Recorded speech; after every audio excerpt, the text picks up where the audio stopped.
Hello everyone and welcome back. आज हम लोग आगे कंटिन्यू करेंगे हमारा सैलरी वाले टॉपिक को। लास्ट क्लास में हम लोग कुछ बेसिक डिस्कशन किए थे सैलरी के बारे में। आज हम लोग basis of charge section number 15 को शुरू करेंगे हमारे टॉपिक के अंदर। शुरू करने से पहले कुछ पॉइंट्स है याद रखना। हमेशा वीडियो को प्लेलिस्ट में जाके सीरियली पूरे वीडियो को करना है बिना स्किप किए। उसके बाद ग्रुप के लिंक्स हैं, टेलीग्राम ग्रुप ज्वाइन करो, ज़्यादा बेटर होगा व्हाट्सएप ग्रुप से। उसके बाद डिस्क्रिप्शन बॉक्स में पीडीएफ डाउनलोड का लिंक होता है, जो कि पीडीएफ तुम लोगों को नोट्स मिल जाएगा। चैनल को सब्सक्राइब कर लेना ताकि जब भी वीडियो अपलोड हो या कोई भी अपडेट आए तुमको मिलता रहे।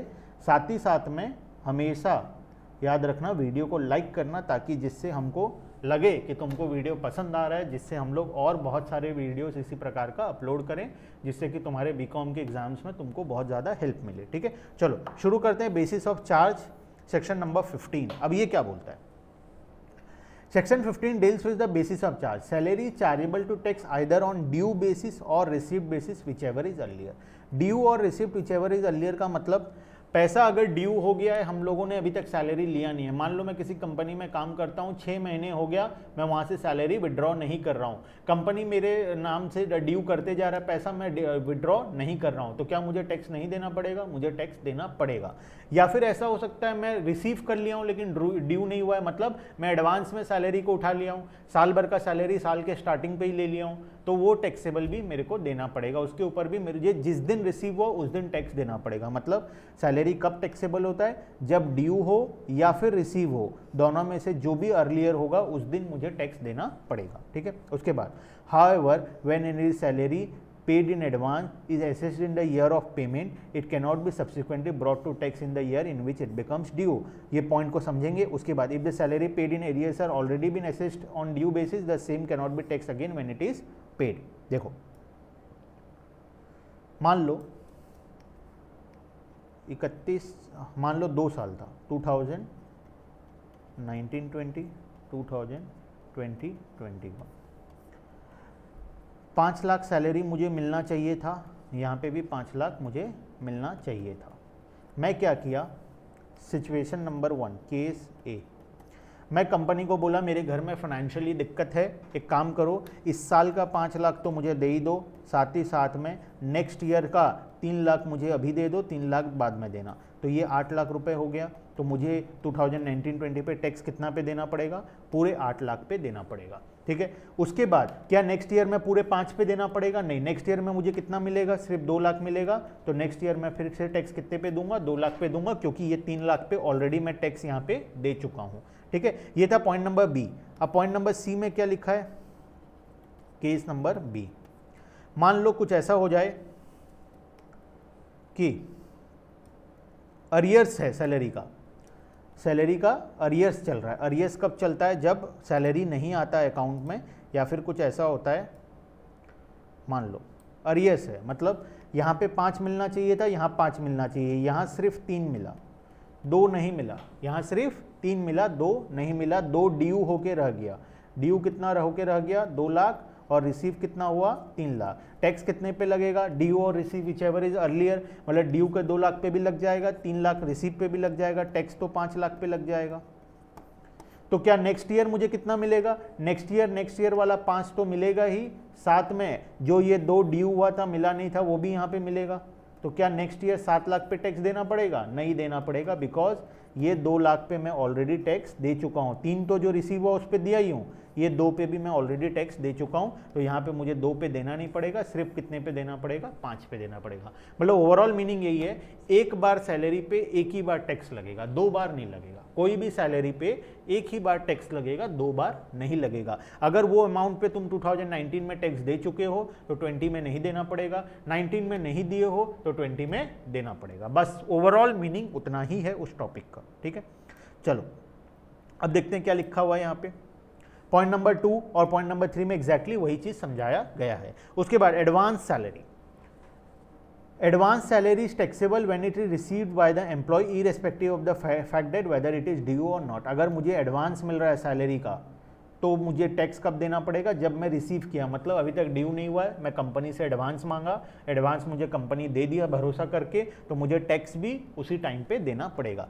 It may so happen that when advance salary is included and charge in a particular previous year, the rate of tax at which the employee assess may be higher than the normal rate of tax to which he would have to be assessed since section 89 provides। देखो क्या होता है, मान लो 2019-20 था, 2020-21 था, 5 lakh salary तो मिलना था, यहाँ पे भी 5 लाख मिलना था। मुझे क्या, मैं क्या बोला, कंपनी से एडवांस मांगा, बोला मेरे घर में थोड़ा मेडिकल इमरजेंसी है तो नेक्स्ट ईयर का सैलरी में से 3 लाख मुझे अभी दे दो, टोटल मुझे कितना दे दो, 8 लाख दे दो। टैक्स कितने पे लगेगा, 8 लाख पे लगेगा, तो 8 लाख का टैक्स तो ज़्यादा आ जाएगा, क्योंकि अगर हम स्लैब वाइज कैलकुलेट करें तो फर्स्ट 5 लैक्स पे 0, नेक्स्ट 3 लैक्स पे 60,000, तो बेकार का 60,000 का नुकसान हो गया। क्योंकि अगर 5 लाख नेक्स्ट ईयर में टैक्स लगता तो यहाँ पे टैक्स कितना आता, 0 आता, क्योंकि बेसिक एग्जाम्पशन लिमिट क्या था, 5 लाख था, तो वहाँ पे टैक्स नहीं आता, तो मेरा तो नुकसान हो गया ना 60,000 का। तो इस 60,000 का नुकसान को बचाने के लिए गवर्नमेंट क्या लेके आया है, सेक्शन 89 लेके आया है, जहाँ पे गवर्नमेंट क्या बोलेगा, अगर तुम्हारे साथ ऐसा होता है, एडवांस लेने की वजह से तुमको टैक्स ज़्यादा देना पड़ रहा है, तो वो टैक्स को हम क्या कर देंगे, माफ़ कर देंगे सेक्शन नंबर 89 के अकॉर्डिंग। अब सेक्शन 89 हम कब पढ़ेंगे, इसी चैप्टर में पढ़ेंगे, बाद में पढ़ेंगे आने वाले टॉपिक में, अराउंड 4 से 5 वीडियोस के बाद में हम लोग सेक्शन 89 आएगा, उसको हम लोग वहाँ पे पढ़ेंगे, ठीक है। चलो उसके बाद salary, perquisites and profit in lieu of salary, बहुत ही इंपॉर्टेंट टॉपिक है, देखना कुछ टर्म्स, कुछ डेफिनेशंस हम लोग यहाँ पे पढ़ेंगे, जो कि बहुत ही ज़्यादा इंपॉर्टेंट है हमारे कॉन्सेप्ट को समझने के लिए। कभी कभार एम्प्लॉयर क्या करता है, देखो हमको पैसा नहीं देके ना कुछ और बेनिफिट्स दे देता है। मतलब मैं बोला मेरा सैलरी था 24 लाख रुपए, मैं कंपनी को बोला अगर तुम 24 लाख मुझे दोगे तो मुझे बहुत ज़्यादा टैक्स देना पड़ जाएगा, तो एक काम करो, तुम मुझे 24 लाख मत दो, मुझे गाड़ी खरीदना है, तुम मुझे गाड़ी दे दो। तो गाड़ी देगा तो क्या टैक्स देना नहीं पड़ेगा, गाड़ी के अमाउंट पे, गाड़ी के वैल्यू पे मुझे टैक्स देना पड़ेगा। या फिर मैं कंपनी को बोला ये मेरा रेंट था घर का, 50,000 रुपीज़ मेरा घर का रेंट था, तो एक काम करो तुम मुझे सैलरी दोगे, मैं मालिक को रेंट दूंगा, एक काम करो तुम डायरेक्टली क्या कर दो, मालिक को मेरे बदले में रेंट दे दो। तो कभी कभार कंपनी क्या होता है, और दिखा दो कि तुम मुझे फ्री में अकोमोडेशन दियो, कंपनी वाला फ्री में रहने के लिए दिया है, तो क्या इस पे एम्प्लॉय बच जाएगा टैक्स देने से? ऑब्वियसली नहीं बचेगा। एम्प्लॉयर क्या बोला, एम्प्लॉय क्या बोला, मेरा 6 लाख रुपए माइनस कर दो, मुझे 18 लाख रुपए दे दो, और एक काम करो तुम ये दिखा दो कि घर जो है 50,000 रेंट का ये कंपनी ने लिया है, कंपनी रेंट देता है और एम्प्लॉय को फ्री में रहने के लिए दे रहा है। तो ऐसा अगर स्कीम लगाया जाए तो क्या गवर्नमेंट का नुकसान नहीं होगा? गवर्नमेंट का नुकसान होगा। या फिर ऐसा करो ना, मेरा बहुत सारा खर्चा है, मैं किसी क्लब का मेंबरशिप लेता हूँ, मैं डेली शाम को क्लब जाता हूँ, पार्टी वार्टी करता हूँ, तो एक काम करो इस क्लब का जो भी खर्चा होगा वो तुम पे कर देना और मेरे सैलरी में से वो माइनस हो जाएगा, और ये दिखा देना कि कंपनी फ्री में अपने एम्प्लॉयज़ को क्लब का परमिशन देता है, जिससे कि मुझे टैक्स देना नहीं पड़ेगा, जिससे मैं टैक्स देने से बच जाऊंगा। साथ ही साथ में तुमको क्लब के एक्सपेंस का क्या मिल जाएगा, डिडक्शन मिल जाएगा, कहाँ पे, पीएल अकाउंट के अंदर में, वो हम बिजनेस प्रोफेशन में पढ़ेंगे। तो तुम्हारा भी फायदा हो जाएगा, मेरा भी फायदा हो जाएगा, और बेवकूफ़ कौन बन जाएगा? सरकार बेवकूफ़ बन जाएगा। तो सरकार यहाँ पे बेवकूफ़ बनने वाला नहीं है। सरकार क्या बोलता है? सरकार बोलता है अगर तुमको सैलरी मिलता है, मतलब सैलरी इन कैश और salary in kind. Salary in cash मतलब तुम्हारे बैंक अकाउंट पे डायरेक्टली पैसा आता है, या फिर बैंक अकाउंट में पैसा नहीं आके उसके बदले में तुमको गाड़ी मिलता है, घर मिलता है, कोई ज्वेलरी मिलता है, कोई मोबाइल फ़ोन मिलता है, या इस प्रकार का कोई भी चीज़ तुमको उसके अगेंस्ट में मिलता है, तो वो भी तुम्हारे लिए क्या होगा? टैक्सेबल होगा। उसके बाद परक्विजाइट्स मिलता है। परक्विजाइट्स मतलब कुछ बेनिफिट दे रहा है कंपनी फ्री ऑफ कॉस्ट, जैसे कि तुम्हारे बच्चों का स्कूल फीस पे कर दे रहा है कंपनी, तुम्हारा क्लब जाने का एक्सपेंस दे देता है कंपनी, तुम्हारा रहने का एक्सपेंस दे देता है कंपनी, तुम्हारे होटल में खाने का एक्सपेंस दे रहा है कंपनी, तुम्हारे घर से ऑफिस आने और ऑफिस से घर जाने का खर्चा दे रहा है कंपनी। तो इस प्रकार का अगर कोई एक्स्ट्रा बेनिफिट दे रहा है तुमको कंपनी, तो उसको भी हम क्या कर देंगे? टैक्स लगा देंगे। मतलब बेनिफिट जो कि मॉनिटरी नहीं है, जो कि फ्री बेनिफिट है, उस फ्री बेनिफिट के ऊपर भी एम्प्लॉय को टैक्स देना पड़ेगा। उसके बाद profits in lieu of salary, कभी कभार कंपनी क्या बोलता है कि हम तुमको सैलरी नहीं देंगे, हम उसके बदले में प्रॉफिट का हिस्सा देंगे। मतलब नए जनरली ये स्टार्टअप के केस में होता है। स्टार्टअप के केस में जब कोई बड़ा टेक्निकल आदमी ज्वाइन करता है कंपनी को, तो कंपनी के पास उतना ज़्यादा पैसा होता नहीं है कि उस आदमी का सैलरी को वो अफोर्ड कर सके। तो वो लोग क्या बात करते हैं पता है, वो लोग उसको ऑफर करते हैं profit in lieu of salary, मतलब सैलरी तुम मत लेना, उसके बदले में जो कंपनी को प्रॉफिट होगा उस प्रॉफिट का 5% या 10% हिस्सा हम तुमको दे देंगे।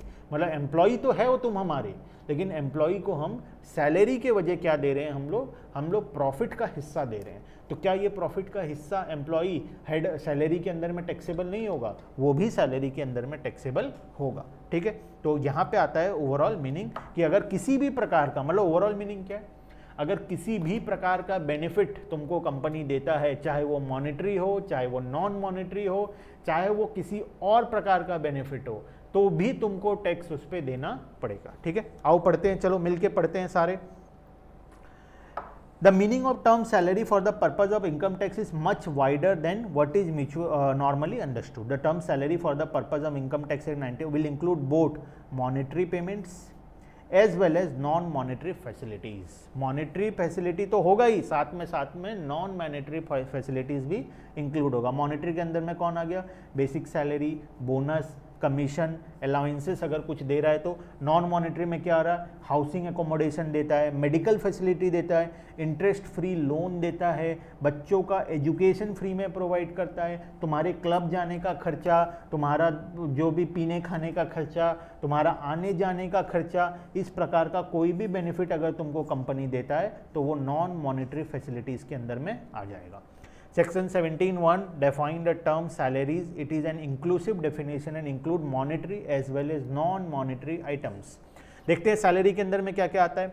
First point, salary under section 17(1) include the following: wages, any annuity और pension, any annuity, any fees, commission, perquisites, profit in lieu of salary और in addition to any salary और wages, any advance of salary, अगर कोई advance मिल रहा है salary का, any payment received in respect of any period of leave not availed. क्या होता है जनरली, ये पॉइंट को समझने के लिए, लीव एनकेसमेंट या लीव सैलरी क्या होता है? महीने में 30 दिन होता है, जिसमें से 1 या 2 दिन का छुट्टी जनरली दिया जाता है एम्प्लॉय को, फ्री में छुट्टी दिया जाता है, मतलब उसके लिए उनका सैलरी कट नहीं होगा। तो कोई एम्प्लॉय क्या होते हैं, बहुत ही ज़्यादा डेडिकेटेड होते हैं, मतलब वो चाहते नहीं कि वो एक भी दिन छुट्टी नहीं लेना चाहते।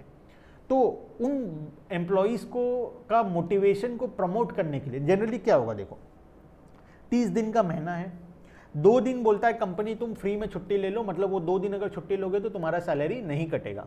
तो मैं अगर हूँगा तो मैं क्या करूँगा, मान लो 1 तारीख से 28 तारीख तक अगर मैं डेली जॉब में आ गया तो मैं जानबूझ के 29 एंड 30 को क्या कर दूंगा, छुट्टी कर दूंगा, क्योंकि 2 दिन का पैसा तो कटना नहीं है, तो जानबूझ के मैं 29 और 30 तारीख घर में सोऊंगा। तो इस चीज़ को रोकने के लिए और एम्प्लॉय को मोटिवेट करने के लिए काम करने से कंपनी क्या करता है, कंपनी बोलता है कि अगर तुम एक भी दिन छुट्टी नहीं लिए, 2 दिन छुट्टी लोगे तो सैलरी नहीं कटेगा, लेकिन अगर एक भी दिन तुम छुट्टी नहीं लिए तो तुमको 30 दिन का तो सैलरी मिलेगा, साथ में प्लस एक्स्ट्रा सैलरी मिलेगा। कितने दिन का? 2 दिन का। मतलब साल में अगर मान लो तुम्हारा 30,000 सैलरी है मंथली, मतलब दिन का 1000 रुपये तुम्हारा सैलरी है, तो तुमको महीने में अगर एक भी दिन छुट्टी नहीं ले, 30 दिन अगर काम किए तो 30,000 जो काम किए वो तो मिलेगा ही, लेकिन छुट्टी नहीं लेने का नाम का 2,000 रुपये हम क्या करेंगे, एक्स्ट्रा देंगे, मतलब 32,000 रुपीज़ देंगे। तो ये जो 2,000 रुपये ये क्या है, ये सैलरी नहीं है, ये क्या है, लीव एनकेशमेंट है। मतलब मैं लीव नहीं लिया, उसके बदले में मैं क्या ले लिया, पैसा ले लिया कंपनी से। मतलब मैं अपना टाइम घर वालों के साथ बिताने के जगह मैं क्या कर रहा हूँ, कंपनी में वो टाइम में काम कर रहा हूँ और वहाँ से कुछ एक्स्ट्रा पैसा कमा ले रहा हूँ। तो इसको बोला जाता है लीव सैलरी और लीव एनकेशमेंट। ठीक है, अब उसके बाद provident fund, the portion of the annual accretion in any previous year to the balance to the credit of the employee participating in recognized provident fund to the extent it is taxable। मतलब कोई भी पैसा अगर company directly तुम्हारे provident fund account में डाल रहा है तो वो क्या हो जाएगा, वो भी तुम्हारे हाथ में टैक्सेबल हो जाएगा। ठीक है, द कंट्रीब्यूशन, अच्छा उसके वो टैक्सेबल तो होगा सैलरी में, लेकिन उसका 80CCD में तुमको एग्जम्पशन मिलेगा। अब ये 80CCD क्या होता है, ये कोई कैफे कॉफी डे है जो CCD तुम जाते हो, ये CCD वो CCD नहीं है, ये ABCD का मतलब है ये एक सेक्शन है जो कि हम लोग पढ़ेंगे यूनिट नंबर 4, मतलब डिडक्शन अंडर चैप्टर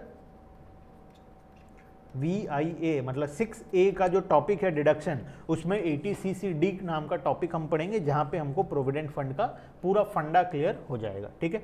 उसके बाद वेजेस क्या होता है? In common parlance term wage means fixed regular payment earned for work और सर्विस।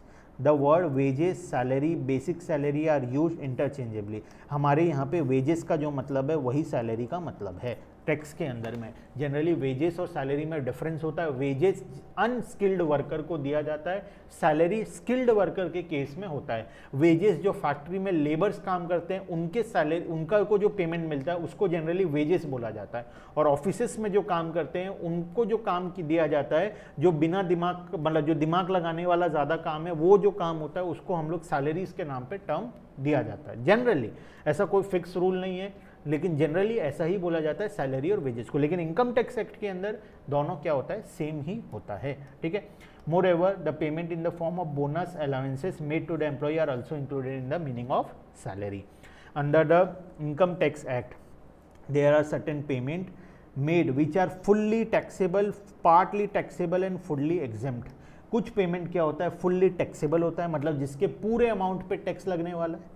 कुछ पेमेंट होता है जो पार्टली टैक्सेबल होता है। पार्टली टैक्सेबल मतलब पूरे अमाउंट पे टैक्स नहीं लगेगा, कुछ पोर्शन को छोड़ दिया जाएगा, बाकी पैसे पे तुम्हारा टैक्स लग जाएगा। और कुछ पैसा होता है जो कि फुल्ली एग्जेम्प्ट होता है, मतलब उसके ऊपर तुमको 1 रुपए का भी टैक्स देना नहीं पड़ेगा।